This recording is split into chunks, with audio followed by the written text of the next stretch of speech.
Hello, Internet. Welcome to episode 391 of the Assorted Comorbidities podcast, the Second Amendment podcast that has a little bit of ADHD for everyone. I'm the delightful Erin and tonight we are having an ACP Round Table. With me, as always, is my favorite toy and kicking target, Weer'd. Say hello, Weer'd. Hello. My voice, I'm a little under the weather. I think it's allergies. So, Erin, thank you so much for doing this. And now everyone's going to say, why does Weer'd start the show? Because Erin does it better. And because this is a round table, we are joined by, unfortunately, only half of Dodd tonight. David, say hello. Hello, David. And that's what you're going to get tonight. It's just the three of us, and we're having a round table because Weer'd went on vacation last week, which is why we didn't have a podcast. And so now he's got to have a vacation to recover from his vacation, and we're catching up on 2 weeks, and we just have a round table. And, I mean, normally I think that it's kind of slacking, but y'all have said you like it this way, so you're going to get it good and hard. I mean, and in this instance, like, once I start getting to this level of news stories, it's one of those like, all right, what are we doing here? Yeah, because they are Second Amendment related, so it's not mag dump material. Mm. Correct. Oh, there's going to be a mag dump coming up soon as well for our, for our listeners. But we must adhere to the format. Weer'd, Yes. You're an okay co-host. How are you doing tonight? Besides my voice, I am doing quite well. We're down in North Carolina where it's decidedly summer. All the trees are in full leaf. The weather was beautiful. We had a great time. It was a good time. It was me, my daughter, my wife's sisters. I did all the cooking. It was awesome. And then did I nail it? Like, there was almost no food we had to throw away when we left. Oh, I love that. We ate all week and there was no food to throw away. Yes. Hit the post. And Erin, I will tell you right now. So the other night, my wife and I had date night. And do you know what we did on our date night? This is a Should I PG get ready show. to check off Weird makes everything awful? Why no, Weer'd? What did you and your wife do on date night? We went out and saw the 25th anniversary re-release of Fight Club. Oh, nice. Yeah, it was number one, it's Fight Club. It's one of the greatest movies of all time. I mean, Weer'd, you're breaking the rule, though. What rule am I breaking? Oh, yes. We don't talk about Fight Club. We don't talk about Fight Club. No. And, but what was really wild was, first up, it looks just as good as it looked in 99. Other than remastering it for higher definition, did they do anything else like, add deleted scenes or CGI or whatever? There were very few deleted scenes because, of course, I have the special edition DVD that has all the deleted scenes. Mm-hmm. So there wasn't really that much. Really, the biggest ones were they did have the scenes of Marla's after sex quips that were in the book, but not in the movie. Those who have read the book, like Erin will know. But yeah, no, it was the exact same movie overall, just much higher definition. Again, there's a few CGI scenes and they held up like surprisingly well.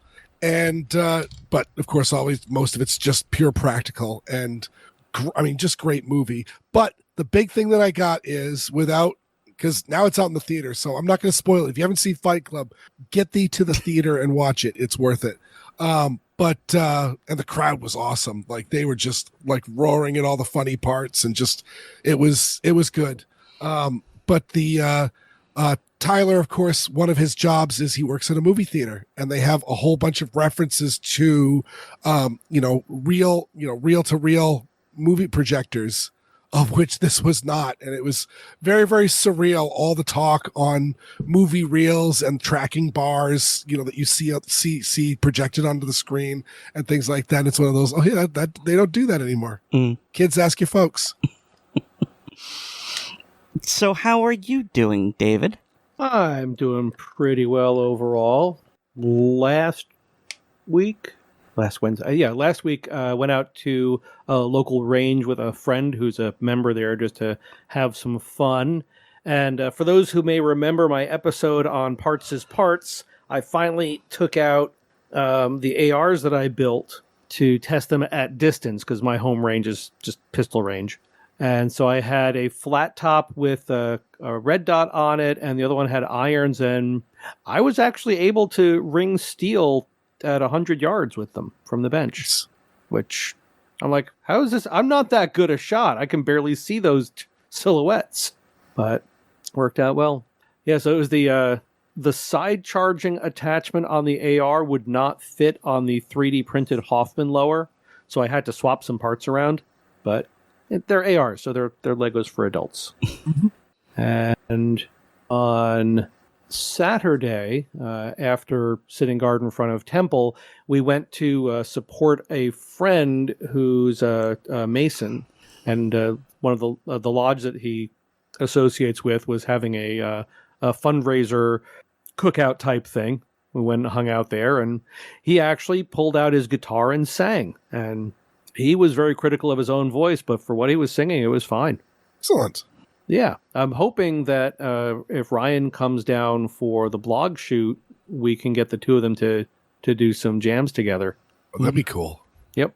And then, what did we do on Sunday? Did something on Sunday, but I'm blanking on it. I mean, one of the things that we did was not exciting at all, was we defrosted the freezer, but... Ooh, sexy. Yeah. This is married life. So that was your date night? No, our date... Oh, you talked about your expensive dinner date. Yeah, well, tonight my wife took me out to a very expensive dinner. We went to Costco. And we got the obligatory rotisserie chicken. And we also got their tortellini salad, which surprisingly good. And then like $400 and something worth of other stuff. We only go once a quarter at most. So we kind of stock up. Does your Costco have booze? No. Tennessee has weird and stupid liquor laws. Yeah. No, Massachusetts does as well. Yeah, it's just like the Buc-ee's in Tennessee don't sell alcohol either. But if you go to the Buc-ee's in Georgia or Florida, they do. I could have sworn that the Buc-ee's that I was at had beer in the fridge. It may have. I know that they don't sell wine. Okay. Because we were coming back, after we came back from a trip to Florida, we had stopped in the Buc-ee's in Georgia, and my wife picked up a bottle of wine, and then we were going out to Nashville. We stopped in the Buc-ee's, and there was no wine. Okay. But she doesn't drink beer, so I don't pay enough attention. Yeah, I thought for sure when I was there at the one near your house, it was there was beer in the case. It's possible. I mean, I only like 3 kinds of beer: ginger, birch, and root. Mm-hmm. There's something else we did that I'm just blanking on. Well, if it comes back Sunday to morning, yes, I do remember now. Sunday morning, my adopted son, he's in the church choir for his church, and they had a joint service with another congregation, and so they, gotten all fancy, and the pastors or pastor and I don't know what the actual titles are for the gentleman in question, but the leaders of each congregation were taking turns doing the service, and then they would do the choir. So we didn't want to get up early enough to actually drive the half hour. But they do a live cast, so we watched it on our big screen TV. In your jams. Yes. So depending on the Protestant denomination, they might have been deacons. Well, I know that one of them is Baptist. Yeah, they have deacons. Okay. So, like I said, I'm not sure of what their actual titles are within the congregations, and I don't mean any disrespect by using the wrong terms. But the funniest part was partway through, while we're watching the service and the concert, the audio glitched, and it started sounding like the chorus of The Damned. It got very deeply pitched, and some of the higher pitched sounds just didn't come through at all. So it didn't sound like English or even Latin. It was very bizarre. And so I was like, is this just us because of us, or is this a problem with their equipment? Because, there's the the Jew and the lapsed Catholic watching this service, and maybe we're not supposed to. Yeah, it could have been something Anyway. to do also with the casting as well. No one So, was- Aaron, what have you been up to? Very little. I cannot think of anything interesting to tell people that I've been doing for the past week. Hooray! I had to scratch the bottom of the barrel. One of the interesting things was defrosting the freezer. Oh, okay. I did do something. And this will probably appeal to like one of you listening. But if you are a role-playing gamer, and if you like to play Vampire the Masquerade, and specifically the newest version, the 5th edition of it, I created my own version of an Asian clan of vampire called the Gaki, because I like things that are Japanese. And I couldn't quite hear the name. the Gaki, Gaki. Thank you. The Hungry Ghost of Japan. Because, Vampire the Masquerade, it's all very Western, and that's okay, but there are all sorts of wonderful Asian and African blood-sucking monsters that we can mine. And so the Gaki was the first one, Gaki. And so if you're interested in reading it, it's like almost ready to be released. I'm just like doing the final little tweaks of things, and you can look at it if you're interested.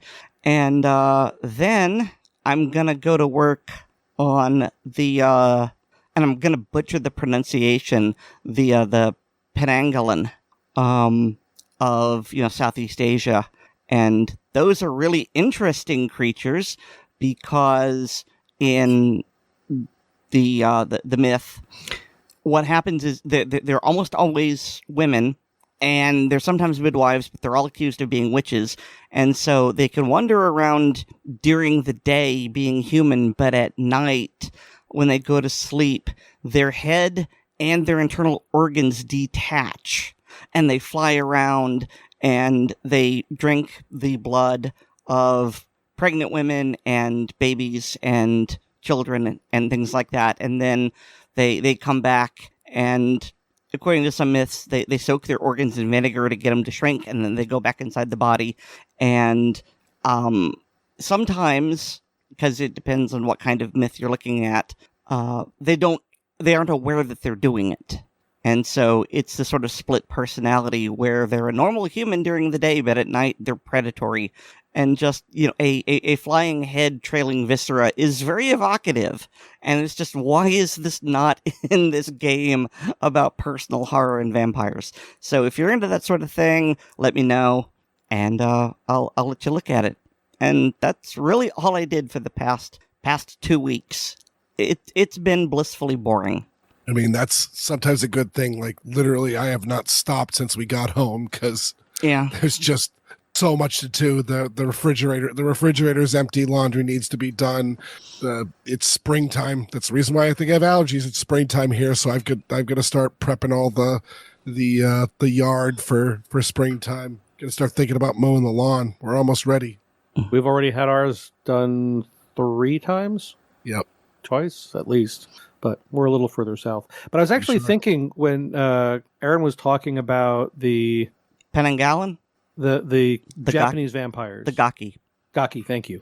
From what I remember reading, basically every culture has some variation of a vampire myth. I'm pretty sure they do. Yeah, I was trying to remember the name of the vampires from Jewish folklore, and I found it. It's the Strias or Estries.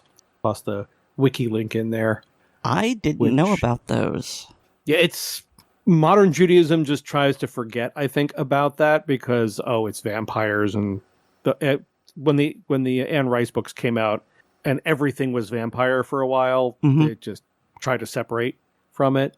But the mythology about them dates back to at least the 1400s. Okay, cool. I'll look into that. Yeah, so it's kind of cool. It's another one of those uncommonly known mythos which I've always been particularly attracted to. It's one of the reasons I actually really enjoy Larry Correia's Monster Hunter series. Is he not only takes the standard mythos, elves and dwarves. Actually, I don't think he's done dwarves, but elves and orcs, etc., and alters them. He also digs up some really unusual ones that most people are not familiar with. What I find interesting is that this name, Strias, is very similar to the Romanian name for vampire, which is Strigoi. Well, Strias is, I believe it was from, the name was borrowed from Middle French and descends from the Latin word strix, which is a term for an owl. So they may have had a common root. I think so, because for some reason I think owls are associated with the Strigoi as well. But we are now dangerously close to nerding out for like 1% of our viewers. Yeah, so let's see. Strigoi is a Romanian word that originated from a root related to the Latin terms strix or striga. Well, there we go. According to Wikipedia, we are correct. Yeah. The root has been related particularly to owls. Yeah, which I don't appreciate because owls are noble birds. And adorable. And very soft. Extremely soft. And also at the same time, extremely pointy. Well, in places, just like cats. Yes. So shall we get to some news? We got a lot of it. I mean, do we have to? I'm having fun nerding out. I mean... we could make this as the ACP version of Geeks, Gadgets, and Guns. Yes. Matthew, come back. Or the threat that we always try to do with Handgun Radio is just do an entire episode where we talk about booze and cooking for an hour and then just say goodnight, and people just still have scratching their head about where were the handguns. Or just mention one handgun in like the last 30 seconds. Yes. And now we'll go to the wrap-up section. It's the Glock 19. Oh. Did you ever hear about one of these? Glock 19 Gen 3, specifically. Yes. It'll take your head clean off. No, that's the SIG 320. Yes. Well, more your pelvis, but yes. I mean, I thought that was the 88 Magnum that shot through schools. That is true. My father hung me on a hook once. Once. My favorite bit of that from that movie was when I think it was Mary Lou Henner played the love interest and knees him in the balls. He's like, my sister kneed me in the balls once. And falls down. That was such a fun movie. That'll make a great movie track if we can. Yeah. It hasn't been streaming, at least as far as I've seen. So, yeah, well, I put this as the top news story because it's kind of a big deal, is someone tried to shoot Trump again. This makes time, depending on how you judge it, either 3 or 4.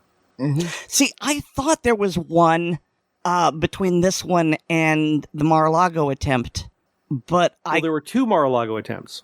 One was just Trump had either earlier that day or the night before had rushed back to D.C. for something. And there was a guy who the West Palm Beach police engaged and neutralized who had a shotgun and a can of gasoline, I think. Well, I was thinking of the one that had a really terribly accessorized SKS. Yeah, that was the golf course shooter. That's one of the 3 that most people are familiar with. Okay. But like I said, depending on how you count it, because if Trump hadn't gone back to D.C., he would have been Mar-a-Lago when the guy showed up with the shotgun and the gasoline. Is this like a record? Because I believe so. Yeah. Of actual attempts.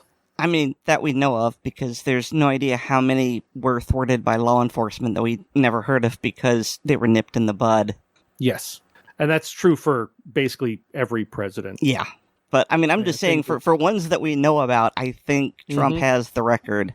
Yeah, I agree. But anyway, so this was number 3 or 4, and it happened at the White House Correspondents Dinner. Uh-huh. And have you guys both seen the video from the security camera of the guy running through the security checkpoint? I was actually surprised he didn't have his arms back in the Naruto. I mean, no, I haven't seen it, but it really does go to show that security checkpoints like that are more security theater than anything else. Yeah. Hey, but it was a total Leroy Jenkins bit. Mm-hmm.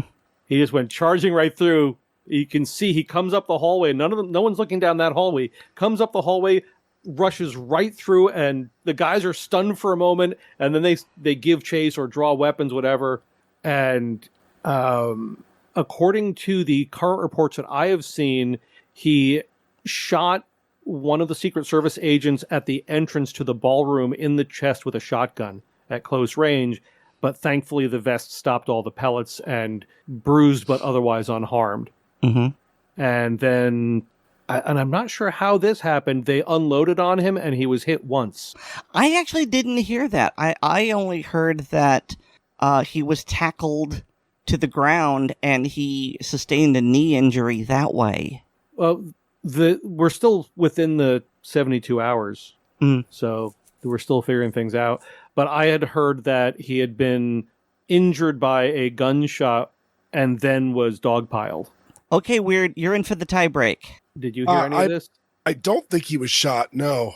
Okay. But again, that was the last thing that I heard. Yeah. But did you hear about initially he was reported as the official dead. Photos of the guns that he was using? I haven't seen that. It was a Mossberg 88, which is the budget version of the Mossberg 500, and a Rock Island Arsenal 1911 in 38 Super. Well, there. Because it's on the California approved list. And, I was going to add this to the show notes, but I forgot. And I'll do it now, but I don't expect you guys to really do anything about it. But the really short version here, because I'm subscribed to Lee Williams's Substack, and as a result of this assassination attempt, CNN is using it to call for more gun control. Of course. And yes, I mean, of course, but what I find interesting is that... okay, David, you mentioned one of them was a Mossberg 88. What was the other one? Rock Island Arsenal 1911 in 38 Super. Okay. Which... neither of those are assault weapons, and nope. The 1911 is under the magically bad magazine capacity of 10.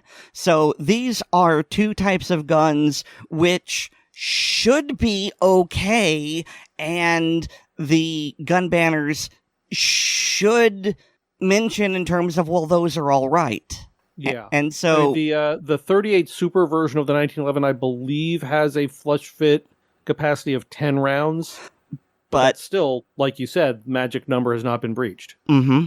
And the other one's a pump shotgun. Yeah.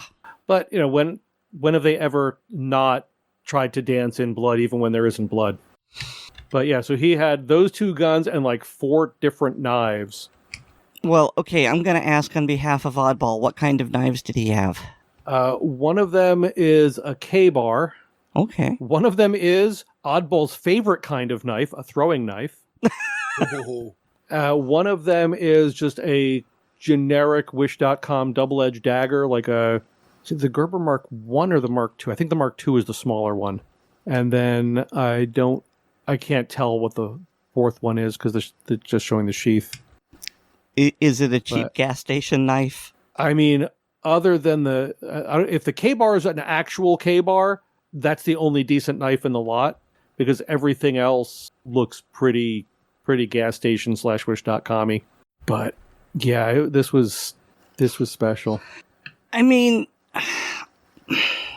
so I understand how bad it looks, and I'm not going to say that it looks good. And I'm sure that the Secret Service is taking this very seriously. But the reason, or perhaps a reason, why the guy got this close is because the hotel where the Correspondents' Dinner was being held was a working hotel, and they didn't want to disrupt it by controlling it like they would for an event with national security. Right. In which case they would multinational. Well, I mean, I'm just saying, if they were executing their full control, then the hotel would basically be empty, and there would be guards at every entrance, and it would be highly restricted. And instead, what they did was they just restricted the access to the room where the dinner was being held. And so that allowed the assailant to get a lot closer with firearms. So Yeah. I guess what I'm getting at here is it's not entirely the Secret Service's fault. And to their credit, they stopped the guy before he got anywhere near the president. So they did their job. The process worked. But there's still going to be an internal review of this, I'm sure. Oh, yeah. From what I had read, and again, still within the 72 hours, the Secret Service, like you said, did not have control of the venue. That was local law enforcement. So state and federal, or district and federal law enforcement was doing the lobby control, and Secret Service was the ballroom control, specifically for their principals. So when that guy did his Leroy Jenkins through, there may not have been a single Secret Service agent in that group, or just one liaison officer or something. I don't know. But yeah, and then this has got to be one of the most heavily recorded incidents of this type, because there's so many different camera angles. And one of them is when the shots outside break out and the agents rush onto the dais. One of them runs right up behind J.D. Vance, grabs him by the shoulders of his suit coat, and lifts him out of the chair. Turns him around, and then they both just start running. And all I could think of is someone needs to take that video and put the babyface Vance head on it. Because it really did look like a toddler being yanked up by dad. I mean, I know this is a serious situation, but just got to take a little bit of levity out of it where we can. Yeah.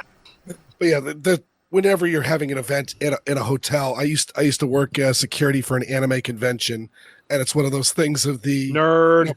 The big purpose of security is just making sure that people aren't sneaking into like the vendor's room without paying admission getting into the con suite without. Yeah, exactly. But the big issue is that a lot of our sterile areas, so to speak, were directly contacting areas open to the general public, and a lot of that general public were people going up to their rooms, and so. Yeah, it is a rough detail, and I'm just impressed that they got the guy before anybody was hurt. I mean, other than that Leo that got it in the chest. Oh yeah, but not seriously hurt. Well, no, true, but the vest stopped all the pellets, but he's still gonna be feeling it the next day. That's just woof. Just to put a bow on this, I thought this was interesting. So this happened in the Washington Hilton. And in 1981, John Hinckley Jr. tried to assassinate Reagan at the entrance to the exact same hotel. Oh, wow. So there is a direct line of descent from Uzi Man to MP7 Man. Sure. Well, remember when Reagan was shot, there was the agent who yanked out the Uzi. Mm-hmm. When this went down, a bunch of agents yanked out MP7s. Yeah. Which have a very similar form factor for very good reasons. I just wanted to tie it to an Uzi. Yep. Because Uzis are cool. All part of your Jewish conspiracy, David. Shalom. And, I wanted to put this one next because it is distinctly gun-related news, but also some very bad timing on behalf of this person is that the Justice Department has returned firing squad as a method of federal execution. And why are they looking to return firing squads? Weird. Well, does it give the, let's see. Oh, I don't know if it's in that article, but I do know that it was lethal injection, but a number of companies have either stopped making the lethal injection drugs or refused to sell them to the federal government for executions. I don't know about state governments, but and I will also say that if you think lethal injection is a really good way to put somebody down, in theory it is, but look depending up the drugs used, that they use and the methodology of which they use them, and it is an alarmingly complicated process. And if anything is wrong and or the metabolism of the condemned is wrong, it could be a very, very miserable experience, which is not what we should be doing as a sane nation. But as I was telling to anybody who brought this up to me, because a lot of people were talking about this in my circles. It sounds like Trump bravado and his showmanship and all that. We're gonna start shooting our bad guys. But honestly speaking, like most of the, I don't know how the federal firing squad will do it, if they'll be using M4s or what. But I know Utah just recently executed somebody. Well, at least in the last couple of years, by firing squad. And they use 1911s? No, they use Winchester 93s. 91s. What's the 30-30? 94. 94. Yeah, they use the 92 is pistol caliber, the 94 is rifle caliber. Interesting. Yeah, they use Winchester lever actions in 30-30. Interesting. That's a choice. I mean, it's Utah. Yeah, that's why I figured they'd use a Browning design, and they did. Yeah. And it's what, I think 6 guys. One is given a blank charge as a plausible deniability. And no one knows who has that blank charge. Yeah, except for the person who shoots it. Depends on how they're loaded. They may not. Yeah. And how familiar they are with firearms. I think that's the idea of it, is that they don't know for certain. Yeah, that's the idea, is maybe I shot the person, maybe I was part of the people that shot them, maybe I wasn't. You can always deny it. Okay, so as I click off tells the story badly on Weirdingo, I'm still waiting for you to tell me why Trump is doing this and why it's not bravado. That was the point that I was getting to, with the companies refusing to sell the chemicals required by law for lethal injection, right? Simply not making them anymore. Is there are people on death row for federal crimes, but since lethal injection was the required method and the drugs to do so by law were not available, they were just in a holding pattern. So Trump, or the Trump administration or Department of Justice, whoever, are bringing the firing squad element of execution back so that they can, in fact, execute those people who have been on death row. Some of them, I believe, over a decade. Okay. This seems like a waste of perfectly good ammunition. What's wrong with hanging? See, that was my suggestion. And it should be in the public square at noon. All I will say is, of the modern execution methods out there, long drop, hanging, and firing squad are 2 of the most humane ways to put a person down. Yep.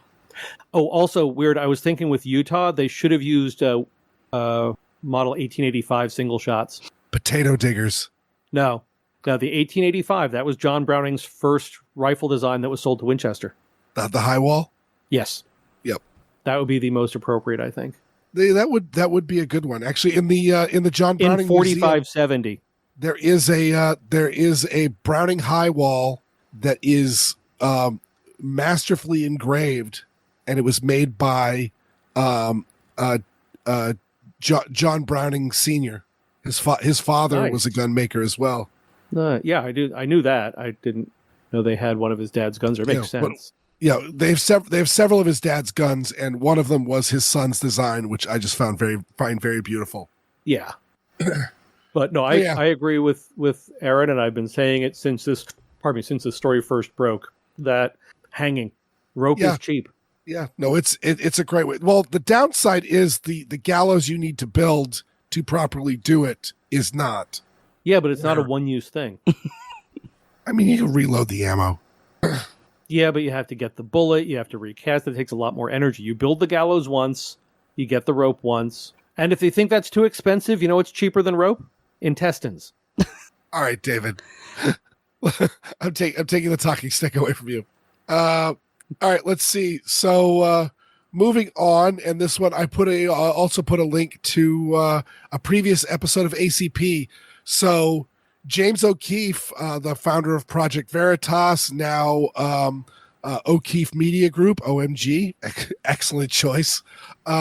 He got red flagged, and the sheriff's department came by his office and confiscated all of his guns. He has since cleared it all up and gotten his rights restored. Oh, and the judge who reversed it was pissed, according to some of the quotes. The judge apologized for the actions of the other judge. Wow. Yeah, that was one of the articles that came up was that, which means that the judge who reversed the order is very displeased with the judge who gave the order. Yeah, here's just one of those. Again, I note that I don't think red flag laws do a lot of good anyway, because the person is the danger. I mean, obviously, my guns are all locked up in a safe right now. They're not going to do anything until I unlock the safe and take them out. And if I am a danger to myself or others, taking the guns away just simply limits my options. And but it doesn't give me help or intervene or anything like that. It just takes it away and does it in a way that's particularly violating in the fact that police knock on the door and now they're saying we need to get all your guns. Who knows how thoroughly they search. And also just noting that there's a lot of people who are after James O'Keefe, because he had the FBI put him on a hold list, and now he had this red flag, and we need to get rid of that stuff. Yeah, I mean as far as I understand, red flag laws are a relic of the war on drugs, and the idea was to keep people from flushing the evidence before it could be grabbed and documented. Red flag laws? I mean, honestly, that's more no-knock warrants. Yeah, no-knock warrants. And red flag laws came from that. Sorry, it was clearer in my head. You can draw a direct line of descent from the war on drugs to red flag laws. Yes, by way of no-knock warrants. Yes. Okay, thank you. Your David to English translator worked very well. I have never worked so hard trying to get this show to stay on the rails. Because Weer'd isn't being his usual chirpy self, and David, your ADD or ADHD is kind of worse than usual. Well, here's a meme for you.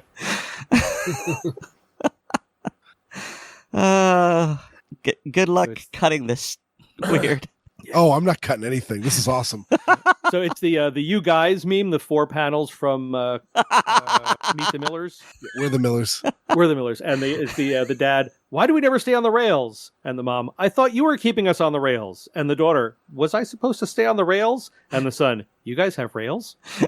So you just have that generator bookmarked and open, ready to generate one for a podcast? Oh, no, I made that one specifically. I have 4 of them. It's in his folder. Yes. You already had this made? Yes. Yes. Oh, good Lord. Okay. And he's used it multiple times. Yeah, and just so you know, for anybody who is not a patron of the show, we Are the Millers as an ACP film track, and you get to hear David see that scene for the first time after having made dozens of memes using it. Yep. So moving on to absolutely ridiculousness. This is an article from the Reload. Maryland gun dealer to play Baltimore $2 million in ghost gun settlement. And as far as I know, I see what you did there, David. Thank you. So, as far as I can tell from this article, and the indictment itself, or the suit, it's not against the law to sell unserialized, incomplete firearms in Maryland. Yep. But they are saying that, they're saying, that he is selling and contributing to Baltimore's crime, which, again, if you guys have so much gun control, how come you have crime? But they also have ordered him not to sell any unserialized gun kits, mechanical conversion devices like Glock switches. That'd make this story a whole lot better if he was selling Glock switches to criminals. Yeah, but he was simply selling parts kits. So all those things you weren't doing, you need to continue not doing them. Yes, and you need to not do them harder. The biggest problem for me here, and I know we're skipping ahead, is that the retailer will also provide quote, comprehensive yearly sales reports, unquote, documenting the sales of all firearms and firearm accessories. So the city is trying to strong-arm this guy they succeeded, into using him to create a partial gun registry. I don't know if Maryland has a gun registry. It honestly wouldn't surprise me. I'm pretty sure they have a handgun registry. I don't know if they have a long gun registry. Well, this here says sales of all firearms and firearm accessories. So even if you buy a magazine. Yep. And or a replacement AR-15 oops kit. Yeah. And so I don't know how legal this is. I personally don't like it. And I feel like between this and the $2 million settlement, Hanover Armory is done. Because I know that a lot of people, like myself, I wouldn't want to shop at a store where I know that the store is snitching on me to the government, basically to law enforcement, when I'm not doing anything wrong. Mm-hmm. Yep. Yeah, so I just looked it up, and they have a handgun roster. So all handguns and specific semi-automatic quote-unquote assault weapons, including rifles and shotguns, must be registered with the state. So this is expanding on that and mandating that this retailer provide them their data. So registered with the state, but this is the city. And I realize this is a rhetorical fine point, but I don't know how readily the city would have access to the state's information. Yeah. I mean, it's an anti-gun city in an anti-gun state, so I don't think there would be any roadblocks to the city saying, hey, does this person have any guns or something like that. I don't see the state saying, we can't tell you. True. In practice, no. But I wonder if there is some sort of statute somewhere which prevents this or says you shouldn't share this. Right. Or you simply shouldn't collect it this way. Yeah. Don't know. But since when did rules apply to gun prohibitionists? When they're in their favor. Fair. Weird, do you have anything to add? No, the other thing is that this is yet another lawsuit, a successful one, at least in the fact that there was a settlement, there was no judgment. But it's just showing that there was a judgment, actually. Oh, okay. And in fact, the reason why they settled is because, the suit against Hanover Armory proceeded to trial where a local jury awarded the city $62 million in damages against the retailer, a sum city officials touted at the time as the largest verdict against a gun dealer in American history. So I don't know how the guy bargained it down from $62 million to $2 million. It may just have been as simple as, I will declare bankruptcy and you will get nothing. Which is what happened with Polymer 80. And perhaps he should have done. But yeah, weird. There was, in fact, a judgment. But it's essentially just more angles where anti-gun states can attack gun companies and gun dealers for doing literally nothing illegal. Mm-hmm. Right. Yeah, I noticed that they used the bad apple gun dealer trope again. Interesting enough, it's the exact same episode that I have linked above, where we talked about James O'Keefe getting put on a deny list or a hold list for firearms. I also did a Weird Audio Fisk on the Brady campaign talking about bad apple gun dealers. Mm-hmm. So if you'd like to refamiliarize yourself on why that is nonsense, click on over to that podcast. And by a strange coincidence that isn't coincidental at all, according to this article, Baltimore city officials partnered with Brady to sue Hanover Armory. Mm-hmm. Shocked, I say. That is what they do. Because, of course, they were also the people that sued Lucky Gunner. And it was Brady campaign that sued Lucky Gunner, but they used the Phillips family as the complainants. And then when the judge ruled with prejudice that the case was dismissed and they needed to pay the legal cost, they declared bankruptcy. Yep. But yeah, they had that line in the article, as Erin mentioned. We will continue to target the worst actors in the gun industry. Legitimate business selling legitimate components in accordance with the law. And every gun shop is inspected on a regular basis by the ATF. And furthermore, if they were in fact bad apple gun dealers, every gun shop doesn't get inspected every single year. They don't have the manpower to do that. Yep. But I believe that, as with New York, Maryland also does their own inspection. But so it's essentially, not just being inspected by the ATF, but they're also quite possibly being inspected by the state. And if they really were a quote unquote bad apple, they wouldn't have been around this long. Correct. And yeah, exactly. Like we talked about the Massachusetts man who got his gun permit denied because he clearly hangs out with drug dealers and drug addicts. But he himself has never been caught doing anything wrong. He's just been in a number of situations where either people have been OD'd on drugs or were selling drugs or things like that, and he's been fine, and they denied him his permit. Well, if that's the case, yeah, he hasn't. If you think he's a bad guy, have some detectives follow him around. There's nothing wrong with surveilling somebody. I believe they did. Probably. And he wasn't doing anything illegal. He may have been doing some things questionable, but from what you told us, nothing illegal. Yeah. Or at least nothing actionable. Mm-hmm. So, yeah, if you think it's a bad apple gun dealer, keep an eye on him. And you'll find that, no, they're not bad apple gun dealers. They are gun dealers that are near high crime areas. So, therefore, there's a higher instance of the guns that are being sold are being stolen and or being lent by acquaintances of criminals. Right. And not stolen from the dealer, but stolen from the legitimate purchasers of those firearms. Correct. So the dealer, once that gun is background checked and sold and got to proceed and leaves the shop, the gun dealer has no more responsibility than a car dealer after it leaves the lot. Mm-hmm. Source, David works in a gun shop. Yeah. I mean, not currently, but I have worked in several gun shops in several states. And every single one of them, every firearm purchase, there was a 4473, there was a background check.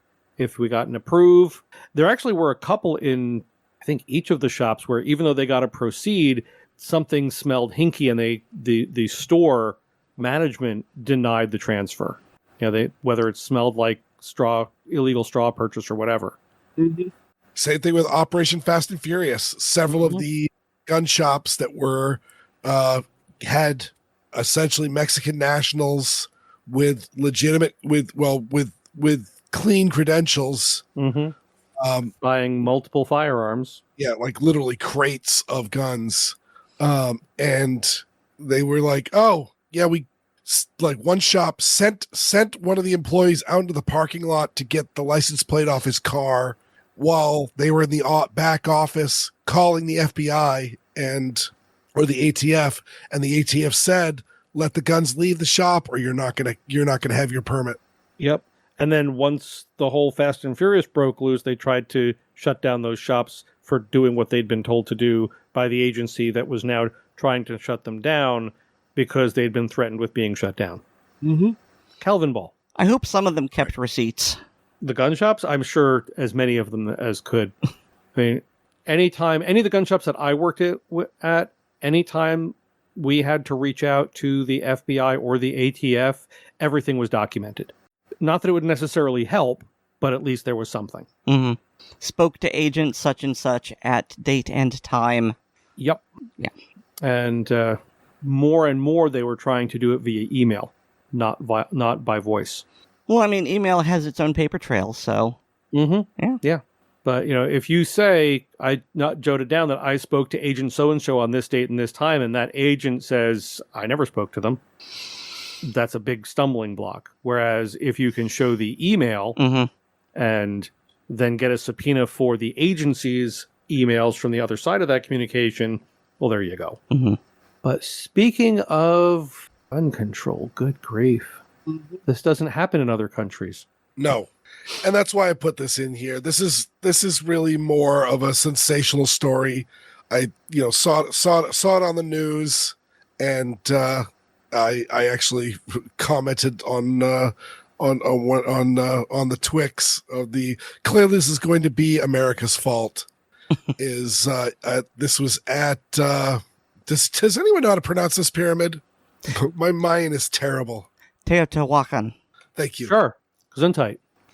And so they were at this Aztec pyramid, and a man opened fire. Did they say what the gun he used was? I don't think they did. I thought I had heard a handgun, but it just says gunman. Yeah. And holding the gun. Yep. And I thought I saw another article that said handgun. Yeah. Officials added that a gun, a knife, and a live cartridge have been recovered at the site. So again, no details. So, one person was killed and 13 others were injured, including 2 children. Right. And while some people were shot, it does appear that most of the injuries were from people rushing to get away, and they were at the Pyramid of the Moon when the guy came out and started shooting, and so they began running down the stone steps and they fell. Later on in this article, it says one guy said he heard between 20 and 30 gunshots. But on the one hand, witnesses to this type of thing are notoriously unreliable because of the emotional trauma. Mm-hmm. Mm-hmm. But the fact that they don't say he had an AR, for example, where if he had an AR, that would have been all over the article. Mm-hmm. But it's also Mexico, where who has guns in Mexico? The government and the criminals. Exactly. Because just like in DC. Yeah, Mexico has like one gun shop in the entire nation, and it's in Mexico City, and it's in the middle of a military base, as I recall. Mm-hmm. You are correct. Okay. And yes, according to this article here, that is it's InfoBay. It's all in Spanish. It was a Smith & Wesson Model 10 snub nose 38 special, and then get a picture of the knife, which is just some crappy gas station thing. Actually, that looks it might be a crappy gas station knockoff, but it looks like a Mexican military combat knife. Oh, interesting. He shot between 20 and... The tip is wrong. That has the Tonto-style chisel tip. He allegedly shot between 20 and 30 rounds out of a snub-nosed revolver. I would say because it is a valley with multiple pyramids, possibly people were hearing the echo. Yeah. Yeah, and add to that the panic. Yeah. All right, so let's see if this translation is going to work. Now they're saying it left 2 people dead in this article, Weer'd. Okay. Oh, it left 2 people dead, the Canadian and the shooter. Yeah. Oh. I hate when they do that. I hate when they do that. They aren't people. Wait, it just went back to Spanish as I was scrolling. Don't do that. I want it in English. But yeah, the key factor that I got from this is that it happened in Mexico, which these things never happen. And they only happen in the United States. And the departed is a Canadian tourist, which is a just another statement. This is just there's no connections to the United States besides the fact that that gun was probably made in Massachusetts. It also could have been made in Brazil. That is true. Because with the one picture they have, it's a Smith & Wesson snub-nose K-frame. And from the looks of it, you can it looks like the firing pin is on the hammer. Mm-hmm. You can see the little pin that holds that in place. It's not the earlier ones because it's got a standard cylinder release, not the flat latch. And it looks like the barrel is also pinned. Yeah, it's got the half moon front sight. Oh, I just realized they were at the Temple of the Moon, and I just said half moon front sight. That's kind of insensitive. But I will also point out that despite the news headlines, this was not a mass shooting by any definition because, again, only one real person was killed. And I thought they changed the definition of mass shooting to shot, not necessarily killed. Yeah, or injured. Because the idea of the people running and falling down the steps and injuring themselves would technically count on But that. even if you're only counting those who were injured by gunfire, weren't there 4 or more injured by gunfire? The one guy killed and 2 kids and someone else. At least 5 of the injured were wounded by gunfire, while 6 others sustained musculoskeletal injuries and cuts. That's what I meant when I said they fell down. Yeah, which is way better way of putting it than musculoskeletal injuries. Did AI write this for them? It might have helped. But yeah, so based on the current definition, 5 people injured by gunfire and 1 killed, I think that would count as a mass shooting, wouldn't it? Isn't that the current definition? 4 or more injured or killed? Yes. In a single incident, yes. Yeah, so this would count. Yes, by that but definition. But it can't count because it wasn't in America. Also that. I know I'm being snarky about it, but we hear that every time there is a mass shooting in the United States, we hear that only happens here. And anytime there's a mass shooting outside the United States, well, that's incredibly rare. Ignoring the fact that it's incredibly rare here as well. No.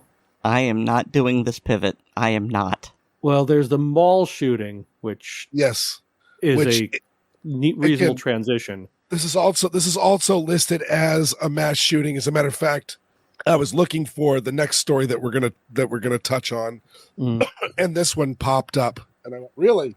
And it was a 17-year-old. They killed 1 person, 5 injured, and it's one of those like I've got to wonder, is this even a attempted mass shooting, or is this simply, gang violence, straight up homicide?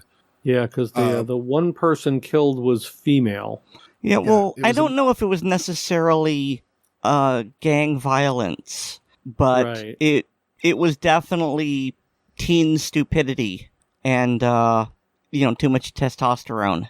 Yep. Yeah. Well, it does say the shooting appears to have occurred after 2 groups of people got into an argument in the food court, which goes right to teenage stupidity. Yeah.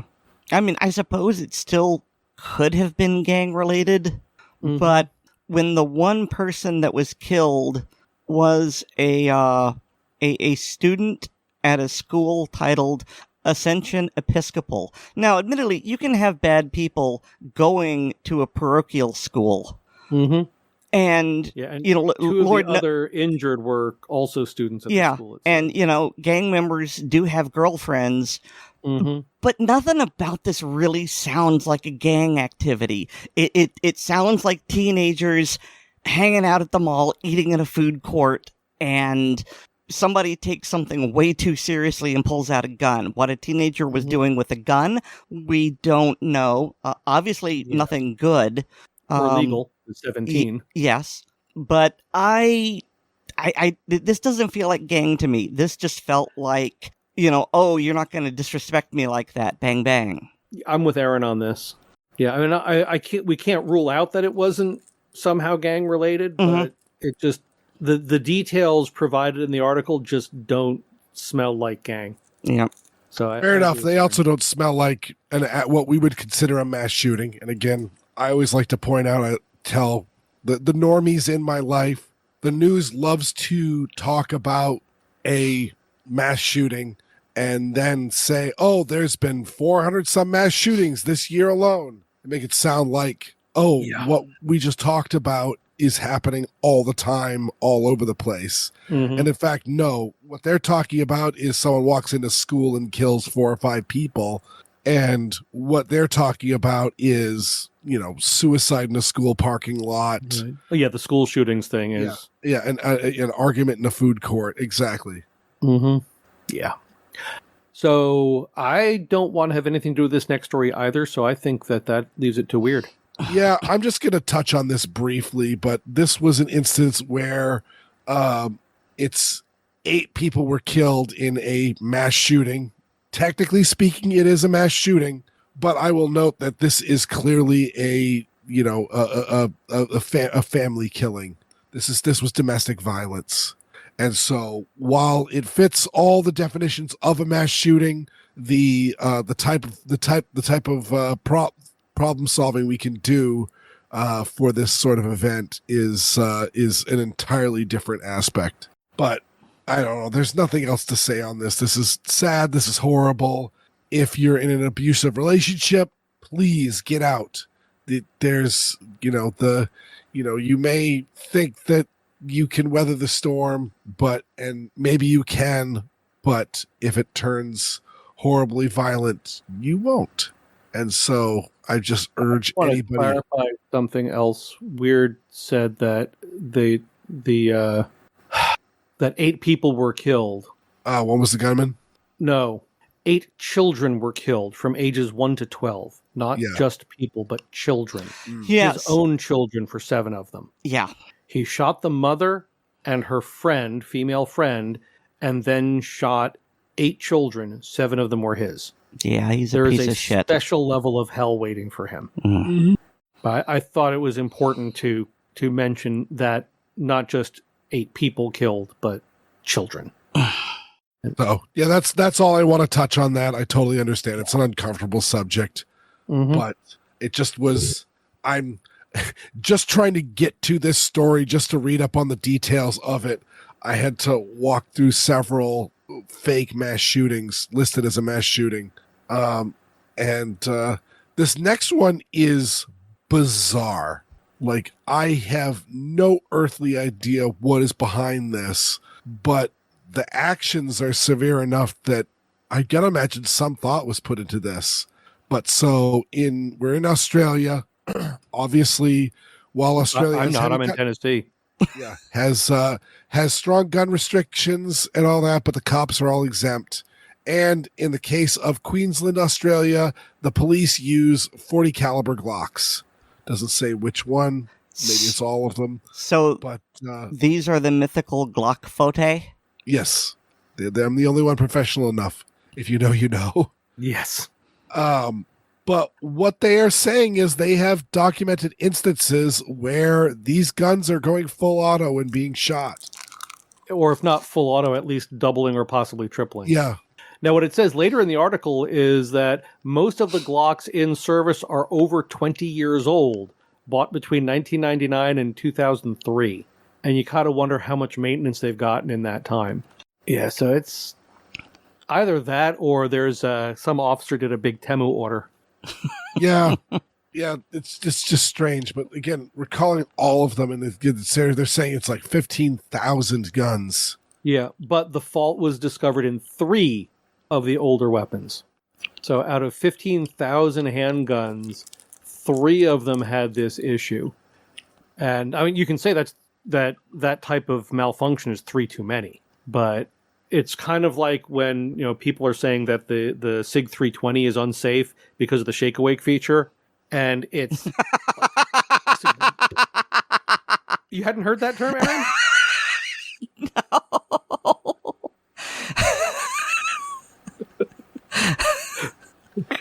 I will take this day as a win. I made Erin laugh uncontrollably. Yeah.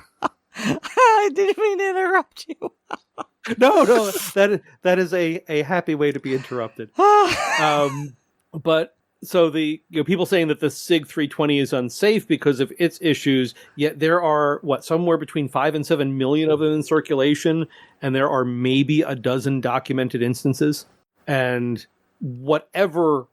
so that would have been if they were bought between 99 and 2003, would that have been a Gen 3 Glock? This sounds like something you should know. I don't have a Glock decoder ring, and I don't actually own a Glock. So Gen 3 came out in 1998, and Gen 4 came out in 2010. Okay, yeah, so those would have been third gens, because they were 99 to 2003. Mm-hmm. So even though I didn't know for certain, I was correct, which is the important part. I was technically correct. But yeah, so Gen 3 Glocks, not only were there a huge number of those made in that period, but pretty much all of the 3D printed Glocks use the Gen 3 architecture. And this is not something you hear about. I mean, my own experience with 3D printed Gen 3 Glock clones is if something messes up in the print or the part setup that disrupts the firing cycle, it doesn't fire at all. Or it fires one shot and then doesn't recycle properly. It's not going burnt. So even thinking about the mechanism, all I can think of is that the sear to striker interface has gotten worn, And so when the slide slammed home, it would occasionally jostle the striker off the striker catch. But the firing pin stop should prevent that from going all the way forward. So I'm just sitting here reading the article like, how? It shouldn't be able to do. I suppose if the officer still has the trigger pulled when the slide slams forward, that would disengage the firing pin safety or the striker safety. But that would take a lot of wear on that particular part interface. And most police agencies, even in 25 years, are not firing or dry firing their guns that much. So this is just one of the, like you said, it's just very strange. Yeah. All right. Tennessee. Well, I was just going to say one more thing about this, as I wonder if in the next few years a whole bunch of Australian Gen 3 Glock 40s show up on the used market. All right, so Tennessee, a bit of legislation has been proposed. It has passed the state Senate. It is currently in the House. It's supposed to be up for vote, I believe, this week. And that is Senate Bill 1847 and House Bill 1802. And it is to lower the standard for use of deadly force to protect property. So in Tennessee, at this point, it is not legal to use deadly force in defense of property, only in defense of life. And this has been a concern for a lot of people. You know, if I see someone breaking into my car, I can't do anything about it. Mm-hmm. But if they go out to confront the person and the person turns on them, well, now it's a threat for life, but they've put themselves into that situation, which is legally questionable. So a number of other states have slightly looser restrictions on this. And Tennessee, it appears, now again, I am not a lawyer. I do not play one on TV. I am not oddball, so I can't speak to the legal aspects of this, but it is amending the Tennessee Code annotated to allow for the use of deadly force for protection of property in certain specific situations. So from the summary, it says, if a person in lawful possession of real or personal property reasonably believed the force is immediately necessary to prevent or terminate the other's trespass on the land or unlawful interference with the property. That's not the only condition, but that's one of them. If the person who has been unlawfully dispossessed of real or personal property reasonably believes the force is immediately necessary to re-enter the land or recover the property, if the person threatens or uses the force immediately... that gets way too wordy there. Person reasonably believes deadly force is immediately necessary to prevent or terminate the other's actual or attempted trespass, arson, damage to property, including damage to livestock, burglary, theft, robbery, or aggravated cruelty to animals. That was actually a big part of the annoyance with the previous law, the one that's currently standing, is Tennessee is a pretty rural state. There are a lot of ranchers with cows, pigs, goats, whatever, and someone comes onto their property and kills their livestock. Well, that's property crime. Mm-hmm. So I have a slightly different parallel take to this. Family pets are property. Correct. And yep. And I actually mentioned that specifically when I teach a permit class was, if someone comes onto your property and shoots your dog in your yard, you are not legally allowed to respond with deadly force unless a human is threatened. Mm-hmm. And then I very ostentatiously take off my wow, that was harder than I thought. Take off my instructor hat and say, if I was on the jury for someone who neutralized a threat who killed their dog, I would vote to acquit, because dogs are family. Pets are family. True. I mean, obviously, I agree. I think you could potentially put forth the argument that your dog is part of your security system, either literally a guard dog or at least capable of sounding the alarm.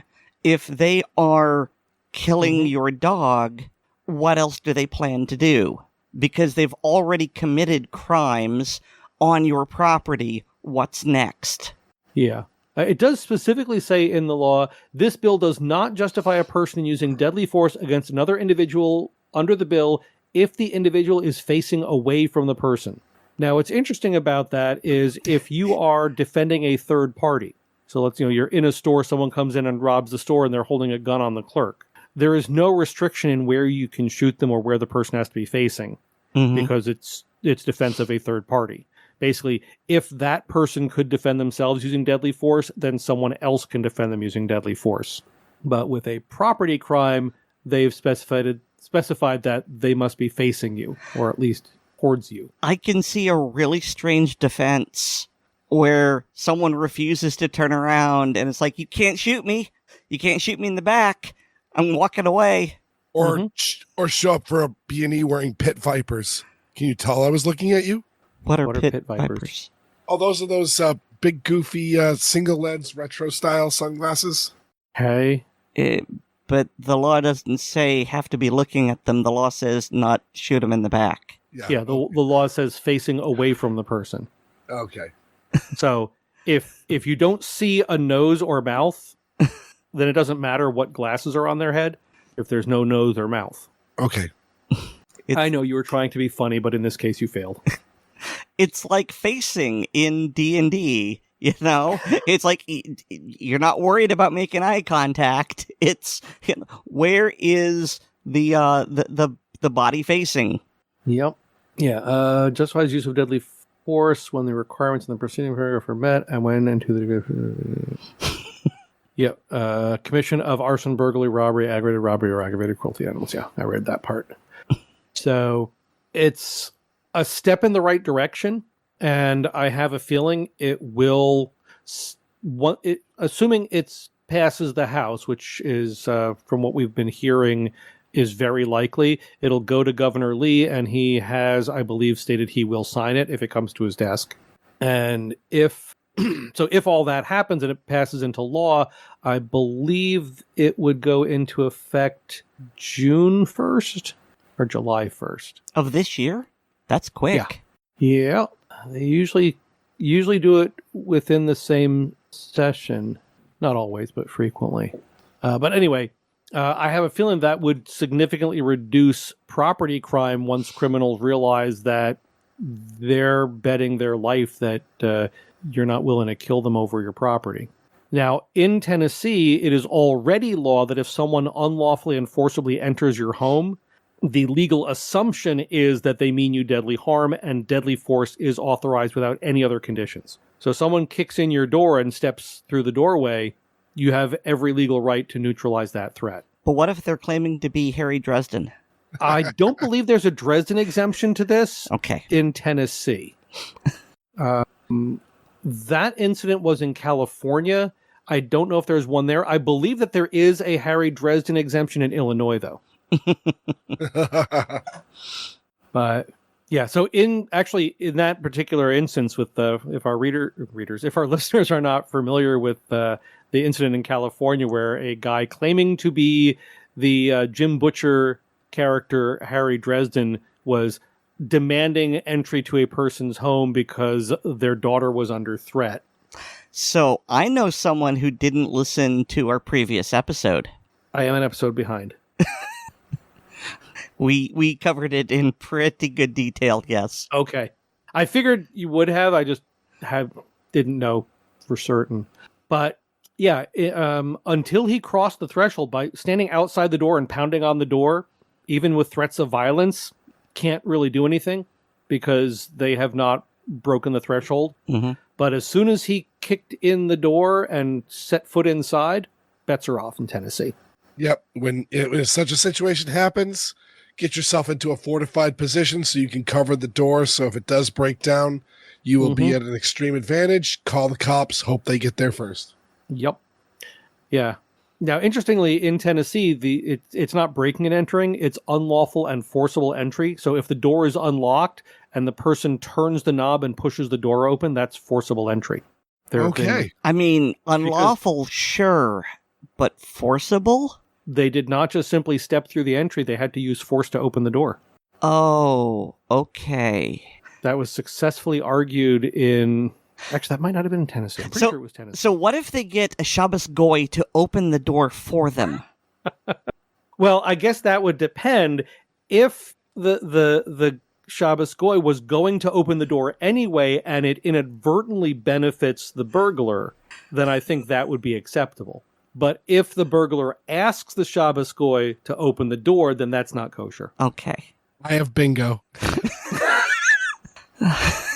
At any point tonight, Erin, did you say that you have the talking stick?